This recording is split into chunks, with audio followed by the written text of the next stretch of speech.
Chhaava cinema చూస్తుంటే మనకు ఒక బూస్ బాన్స్ వస్తాయి. ఇలాంటి సినిమా మనం చూడాలంటే మనం చాలా అదృష్టం అనుకోవాలి. అంటే ఛత్రపతి కొడుకు క్యారెక్టర్ ఎంత బాగుందంటే రాబోయే సాంబాజీ మహారాజ్ అంటే ఎవరు అని తెలిసిందా మరి? అంటే ఇప్పటిదాకా ఎవరికి తెలియదు అట్లాంటి సినిమా అని. అంటే ఇప్పటిదాకా ఇలాంటి సినిమా పిల్లలకు కూడా చూపించాలి. ఒక ఫస్ట్ ఎల్కేజీ నుంచి ఫస్ట్ 10th వరకు ఇంటర్ డిగ్రీ వరకు కూడా ఇలాంటి సినిమా చూపిస్తే ఏంటంటే పబ్లిక్గా తెలుస్తుంది మన ఒక హిందూ ధర్మం అంటే ఏందో, ఛత్రపతి కొడుకు ఎంత కొట్లాడిండో, మన దేశం కోసం ఎంత కొట్లాడిండో అన్నట్టు సినిమా తీసి చూసినా ముందుగా హ్యాట్సాప్ చెప్పాలి.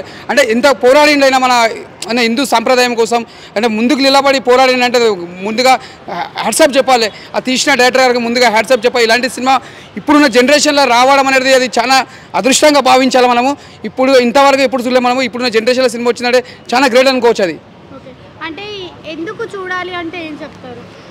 మన హిందూ సాంప్రదాయం చూడాల్సి వస్తుంది. ఎందుకంటే మన ఒక టైంలో మన హిందూ సాంప్రదాయం లేకుండా మొత్తం పరిపాలించేది ఒక దేశం ఉంది కాబట్టి మన హిందూ ఛత్రపతి ఎట్లా నిలబడ్డాడో అలా కొడుకుడు నిలబడి మన హిందూ సాంప్రదాయం కాపాడాలని ముందుకు పోయి నిలబడి ఇవాళ మన ఛత్రపతి అనేది ఒక విలువ చూపించిండు.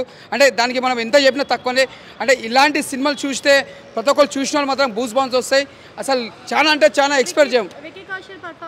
చాలా బాగుంది. ఇంకోటి ఏఆర్ రెహమాన్ మ్యూజిక్ కానీ చాలా బాగా కొట్టిండు. ఏఆర్ రెహమాన్ ఈ సినిమాకు మెయిన్ చెప్పాలంటే ప్లస్ పాయింట్ ఏఆర్ రెహమాన్ గారు ముందుగా హ్యాట్సాప్ చెప్పాలి సార్.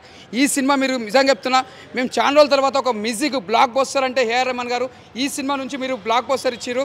అది కూడా మన దేశభక్తి సినిమా, ఒక ఛత్రపతి కొడుకు సినిమా తీసుకొచ్చి జావా సినిమా, అలాంటి సినిమాకి మీరు ఇంత మంచి మ్యూజిక్ కొట్టిరంటే ముందుగా హ్యాట్సాప్ సార్. ఇది క్రియేటెడ్ మొత్తం నీకు హీరోకి ఎంత ప్లస్ పాయింట్ అవుతుందో మీకు మ్యూజిక్ కూడా అంత ప్లస్ పాయింట్ సార్. ఆ మ్యూజిక్ కూడా చాలా బాగా కొట్టారు.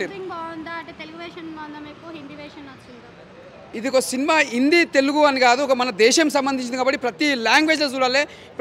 ప్రతి లాంగ్వేజెస్ సినిమాని చూస్తేనే ఇది ఒక రెస్పాన్సిబుల్ ఉంటుంది. ఒక తెలుగు, ఒక తమిళ్, కన్నడ ప్రతి భాషలో మనకు ఒక చూసే సినిమా ఒక హిందూ సాంప్రదాయం కాబట్టి జై శ్రీరామ్ అని చెప్పొచ్చు, జై బజరంగ్ బలి అని చెప్పొచ్చు, ఛత్రపతి శివాజీ మహారాజుకి జై అని చెప్పొచ్చు. మనం అలాంటి సినిమా ఇది బూస్ బౌన్స్ సినిమా. మనం ఎంత చెప్పినా తక్కువనే. ఇలాంటి సినిమా మనం ఇప్పుడు వచ్చిన సినిమా మనం చాలా ఇష్టపడే సినిమా అంటే జావా సినిమా అని చెప్పొచ్చు.